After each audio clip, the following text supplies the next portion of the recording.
لە ترسی بەغدا حکوومەتی هەرێم تانکەرەکانی نەوتی قاچاق دەشارێتەوە. ستاندەریش هەڵوێستی ئەمریکا ئاشکرا دەکات.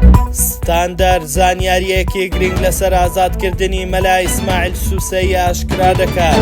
دابەژنەکردنی موچە کاردانەوەی تری بەدوای خۆی داهێنا و لە سلێمانیش بایکۆتی فراوان دەبێت.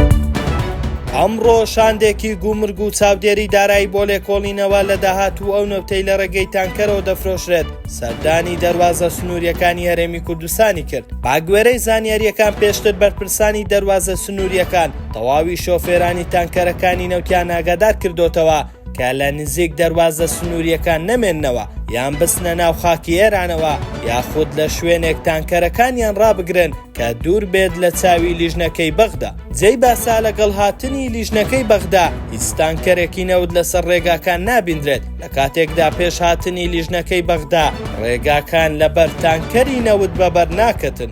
بەپێی زانیاری ستاندەریش ئەمریکا بەجددی هاتۆتە سەرخەت خەریکی لێکۆڵینەوەیە لەسەر قاچاغی نەوتی هەرێم و ناردنی بۆ ئێران.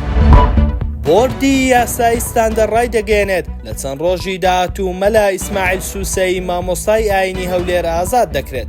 ناوبراو بە لێبردنی تایبەتی سەرۆکی هەرێم ئازاد دەکرێت. جێی باسا مامۆستای ناوبراو ماوەی 12 ساڵ بەهۆی 2 دۆسیەی جیاواز سزا درراوە. بە هەوڵی بۆردی یاسایی دۆسیەکەی بەرەو پێش چووە و ناوبراو بە پێی لێبوردنەکە ئازاد دەکرێت.